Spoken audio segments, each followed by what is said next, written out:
Interest and penalty abatements. One of the more common complaints that we get around our office is the amount of interest and penalties that are tacked on to liabilities. A taxpayer will call us up and say, hey, we owe $20,000 to the IRS, but they tacked on another $20,000 in interest and penalties that we don't even owe them. Is there anything that can be done about the interest and penalties? The short answer is yes, particularly with respect to the penalties. So IRS interest abatements are very difficult to get. The IRS views interest as what they are entitled to because of a delinquent tax liability. The IRS interest rate usually is pretty low. It's usually defined by the statutory interest rate. It's usually between 3 and 6%, so it's usually not that big of a killer.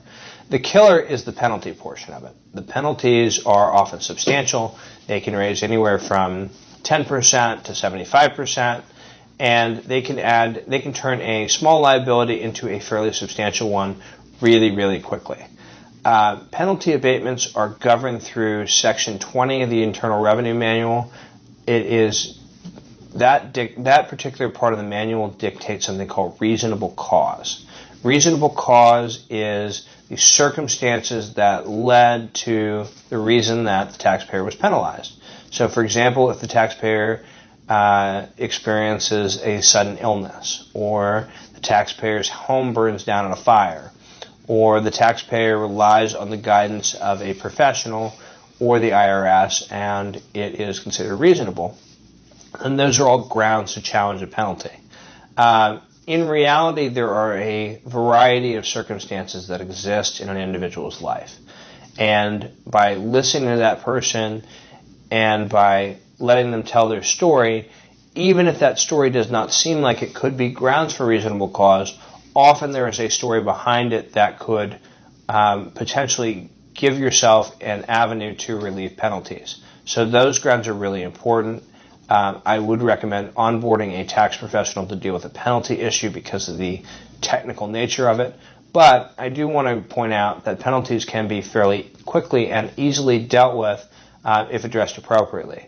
One of the easiest ways to address penalties, particularly smaller penalties, is through the first-time abatement program. So the IRS has a program set up where you can abate penalties of a certain level fairly quickly, and sometimes over the phone through an automated method. So the IRS will go through a series of questions with the taxpayer or the representative.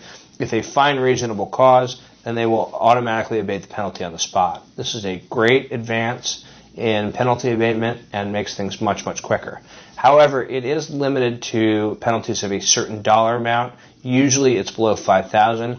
Anything over $5,000, you're going to want to submit a Form 843 or a formal request for penalty abatement, and that will get that process started as well. Penalty abatements go through the Penalty Appeals Service Coordinator. There are a couple locations for those. In California, we deal with the one in Ogden, Utah. And if the IRS decides not to abate the penalty, or they find that your reasonable cause is lacking, you do have the option of taking penalty abatements into appeals.